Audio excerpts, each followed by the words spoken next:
Broadcasting live from the Business Radio X studios in Atlanta, Georgia, it's time for Atlanta Business Radio, spotlighting the city's best businesses and the people who lead them.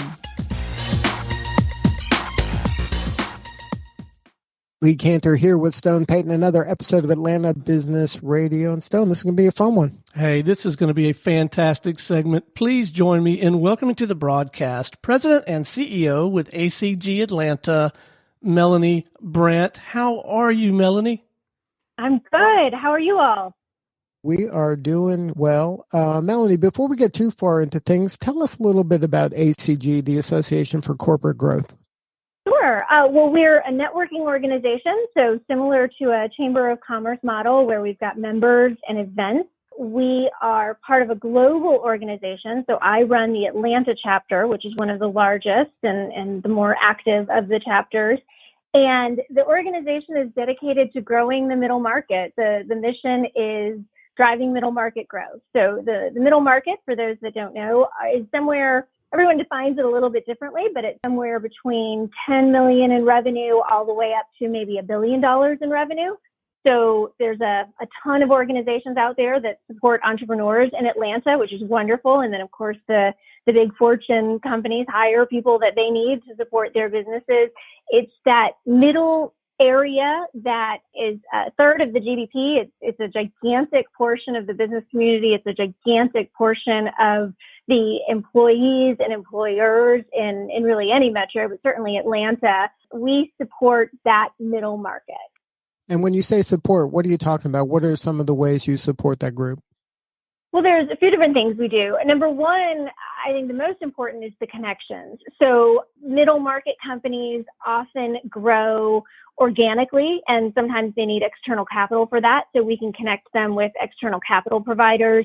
Sometimes they grow via acquisition, and we certainly have a lot of professionals in our network that are experts in that. So a lot of lawyers and accounting firms and valuation firms, a lot of commercial banks, private equity firms, investment banks. So we have a huge network of everybody you would need in order to do growth. And then we also have resources for them. So one of the things that we do is we recognize them, help get their messaging out, help publish their marketing materials, that sort of thing.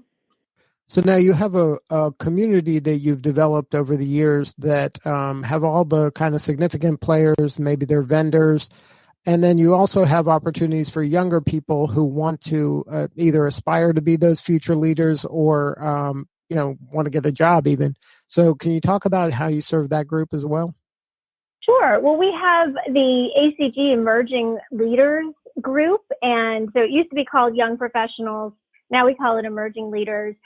What we found was we have this great group of people that network, and when new people were coming into the organization, it was a little bit harder for them to get connected in because people are so excited to see the people that they know and need to connect with at the events.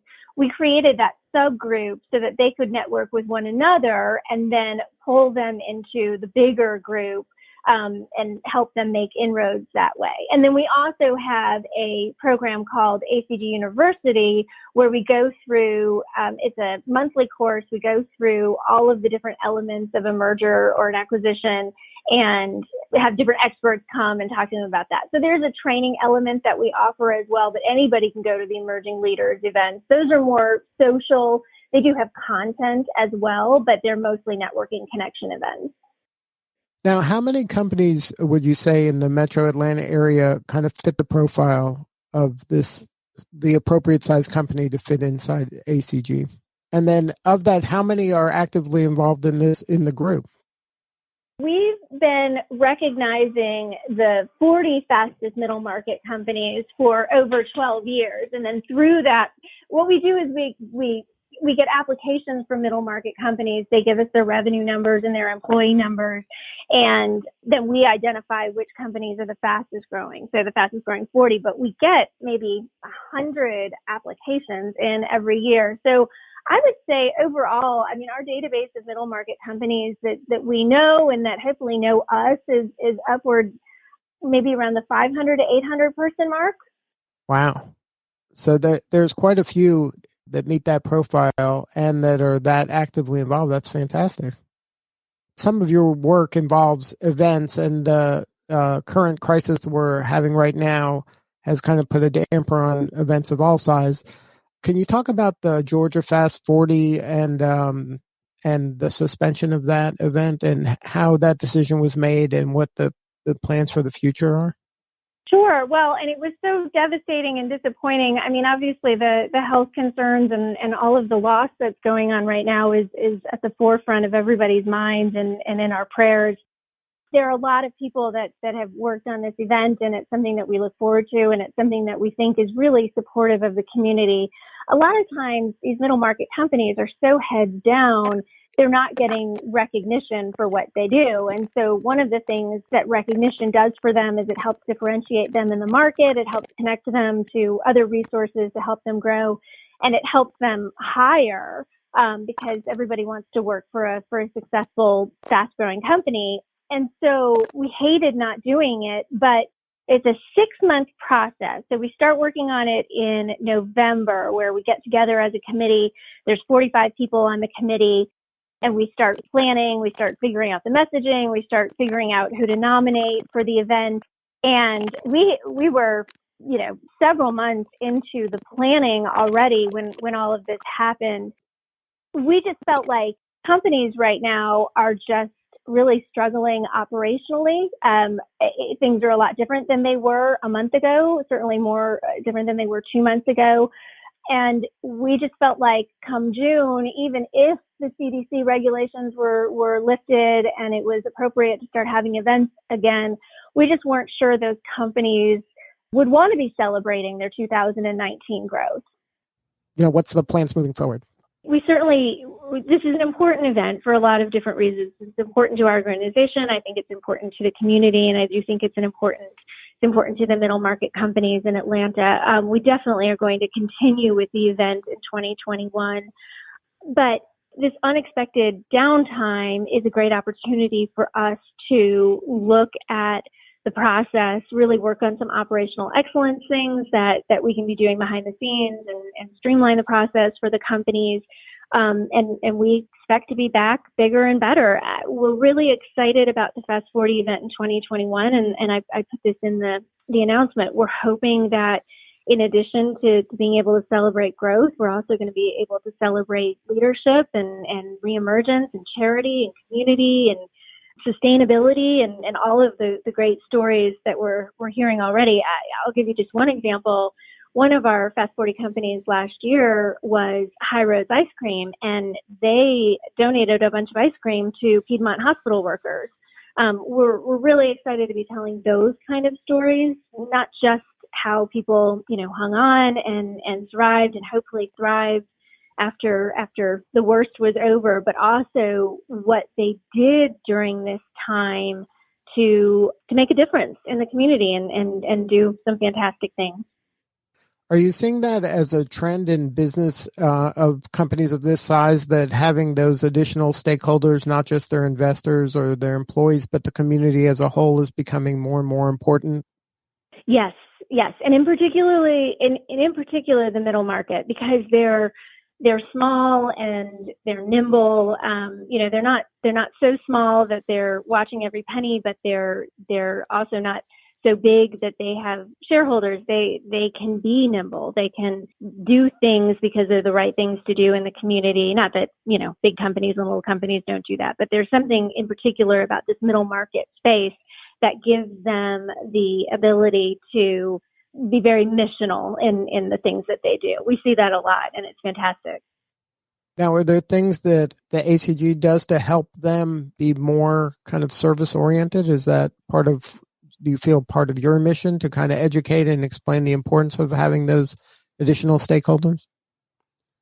Well, our mission is to help them grow, and I've been a nonprofit executive for a while now, and I'm really cognizant of mission creep, is what we call it in the nonprofit world, when you try to do too many tangential missions. But we definitely try to help them grow so that they've got the resources to do that, and then we also get them together so that they can share best practices, and that's where ACG really can provide them an opportunity. We had an alumni dinner for the Fast 40 last year, and just for the CEOs and CFOs and at the Bucket Club, and they all stood up and we asked them to tell us something interesting about their company. And a lot of them were sharing some of the great charitable things they do, some of the great, again, missional things that they do, the giving back things they do. And so through that means, we definitely do help them do that. Now, during this crisis, what are you hearing from your members? It's a great question. I mean, we're trying to not bother them too much because we know that they're laser focused on everything they need to be focused on. We know that their employees are potentially going through very challenging personal situations with the numbers that we're seeing in terms of how many people are being impacted by this virus. And so the best thing that we can do in a lot of ways is leave them alone. But what we are hearing from them is that there's just a lot of information out there and a lot of noise, and it's changing day by day. And so in terms of like the stimulus packages and stuff like that. So we are providing just once a week, just sending out an email of just some things that our sponsors and our partners have put together as a consolidation so that they're not filtering through all of the emails and all of the things that they're getting, but just really one solid email that they can look at. I have said for a long time, our vendors are the best vendors and best partners out there, because if you're using a business like ACG Atlanta to build your business, that means that you're building your business via referrals. Fly-by-night companies don't use networking organizations to build their business. There would be no point, because as soon as you do the wrong thing by your customer, the word would get out. So in a time like this, it's great to have companies that are committed to building their clientele through word of mouth. And so we're trying to get their messaging out there as best we can. If somebody wanted to know more about what's happening at ACG and tap into the network and the resources, what's the website? Well, the best way to do that would be to go to acg.org. So again, ACG is an Association for Corporate Growth, and our website is acg.org/Atlanta. If you wanted to join, you can do that on our website, and there's information about us and about different things. They're also welcome to reach out to me. I am not at all hard to find. LinkedIn is a great way to reach out to me, and I would say that's probably the best bet, the website and reaching out to me personally. Now, what do you need more of right now? How can we help you?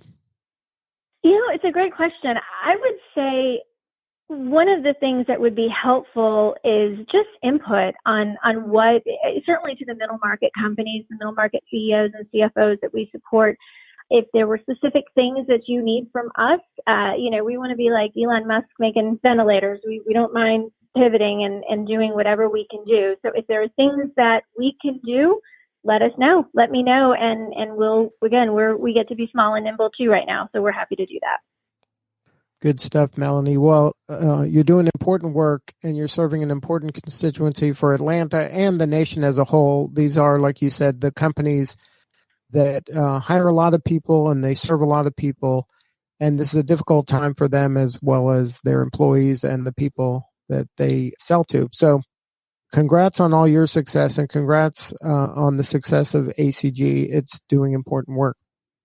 Thank you. Appreciate it. And stay safe. Hope everybody stays healthy out there. All right. This is Lee Cantor for Stone Payton. We will see you next time on Atlanta Business Radio.